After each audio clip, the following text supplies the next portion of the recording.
네, 오늘 만찬 회동을 진행한 더불어민주당 송영길 대표와 국민의힘 이준석 대표가 전국민 재난지원금 지급에 합의를 했습니다. 정부의 방역 대책으로 피해를 본 소상공인에 대한 지원을 더 두텁게 하자는 데에도 뜻을 모았습니다. 자세한 내용 그리고 분위기 취재기자 연결해서 들어보도록 하겠습니다. 이경국 기자. 네, 정치부입니다. 네, 재난지원금 좀 성격을 다시 규정하자 이런 얘기들이 정치권 안팎에 있었는데 어떻습니까? 두 대표가 합의를 했네요. 네, 민주당 송영길 대표와 국민의힘 이준석 대표 오늘 오후 6시 반부터 서울 여의도의 한 식당에서 회동을 진행했습니다.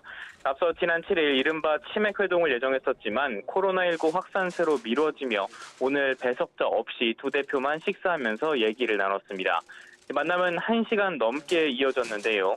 회동을 마친 뒤 양당 수석 대변인들이 합의된 내용을 전달받아서 설명했습니다.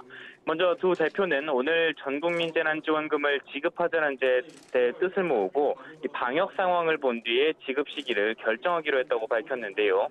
앞서 민주당은 그간 재난지원금을 두고 소득 하위 80% 지급이냐 전국민 지급이냐 논의를 이어왔습니다.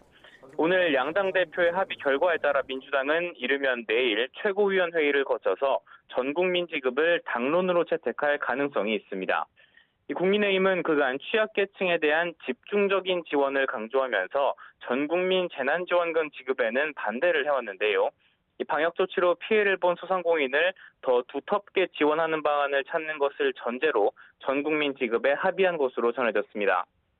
소상공인 자영업자 지원의 추경 재원을 우선 활용하고 남는 재원이 있다면 재난지원금 지급 대상을 전 국민으로 넓히는 방안을 검토하자는 취지입니다. 일단 제1야당의 동의를 구하며 전 국민 재난지원금 지급에는 한층 힘이 실릴 것으로 보입니다. 이에 따라 향후 대대적인 추경안 손질이나 규모 확대도 불가피할 것으로 보이는데요. 전국민 재난지원금과 소상공인 지원 확대 모두에 난색을 보이고 있는 재정당국을 설득하는 것이 관건이 될 전망입니다. 또 양당 대표가 오늘 합의 내용을 토대로 당내 이견을 어떻게 정리할지도 중요한 변수가 될 것으로 보입니다. 네, 그렇겠네요. 각자 당 내부 상황을 좀 정리할 필요가 있겠고 이 밖에 오늘 회동에서 합의가 이루어진 다른 내용도 함께 짚어주시죠. 네, 오늘 다양한 현안들을 두고 논의가 진행이 됐고요. 합의도 이루어졌습니다. 양당 대표는 재난지원금 지급 문제 외에도 지난 총선 당시 위성정당 난립 문제를 발생시켰던 연동형 비례대표제와 관련해 선거법을 개정하자는 데에도 공감대를 형성했습니다.